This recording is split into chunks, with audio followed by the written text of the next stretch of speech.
Written in 1937, The Star Maker is Stapledon's most significant philosophical work. In The Star Maker, he attempts to provide answers to eternal questions. Where did everything come from? And where will it come to? What is the meaning of existence? And does it have any meaning at all? What is reason? What is spirit? What is God? What is the meaning of communication? What is identity? The period of cosmic providence began with the Star Maker. Spirit as mystical community. Stapledon tries to formulate the principles of what he hopes will be a truly new way of the human spirit. This belief is fueled by Stapledon's intuitive assumption of the potential unity of man with the spirit of the end-universe. And while some are inclined to classify Stapledon as one of the founders of the modern science fiction genre, he was nevertheless first and foremost a philosopher. His ideas wrapped in a very original artistic form of philosophical and fantastic narrative. Maybe that is why Stapledon's books were valued by such prominent fiction writers as Herbert Wells and Arthur Clarke. The philosophical use of Olaf Stapledon may seem controversial and even shocking, but this does not detract from the merits of the works of one of the most prominent philosophers, so undeservedly neglected by scholars and thinkers. Talking about his book, Stapledon not only called his book an extravagant work, but also said that if The Star Maker were judged according to the criteria of fiction, the marks would probably be terribly low, and that The Star Maker was not fiction at all.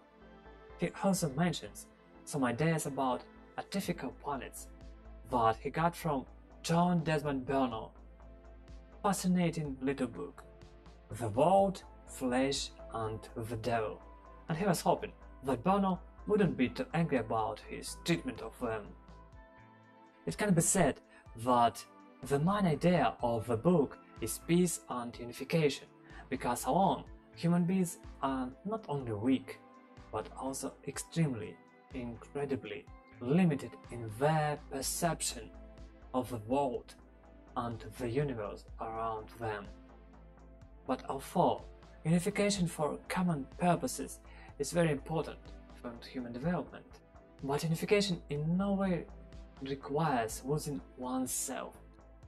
Be kind, don't judge, develop, do what you like, realize your ideas, do anything at all, and perhaps in the simplest idea will contribute to society.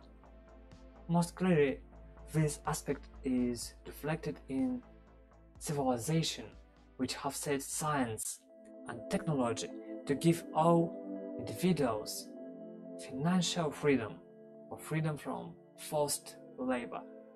Of course, most humans or other space species will simply squander their lives, but among them there are those who will make a great contribution to society. Thus, if humanity wishes to look beyond its planet, the solar system, the galaxy, and perhaps even beyond the universe, then unification, the cessation and any hostility and war is not only necessary, but the only condition under which humanity is able to reach that level of spirit and enlightenment. And the last important moment of the book, where it describes the traits and creations of the Star Maker, you can see that it doesn't care whether or not you exist as a self-conscious unit. The Star Maker is interested in the overall plan, but not in its particularities. Here, it is worth mentioning such a writer as Thomas Ligotti and his book The Conspiracy Against the Human Race. The worldview espoused by Ligotti in his book is pessimistic and nihilistic. And yes, looking at the existence of the universe telepathic intelligence, one can see that the life of an individual has no meaning and only finds its meaning when it becomes part of this telepathic mind. Of course, there are exceptions to this rule, such as beings enlightened since the creation of their universe, or beings of the last perfect universe. But they're exceptions. These beings are not comparable to human beings or other cosmic space creatures around whole universe. They're standing on a completely different level of existence, because there are no such beings in our entire universe that can independently look at, understand, and immerse themselves in the ruthless ecstasy of contemplation of the Star Maker. Olaf Stapledon wrote about humanity's future to help its present. He wrote about cosmic civilizations to broaden understanding of our civilization. So, subscribe and follow me, human beings, because why not?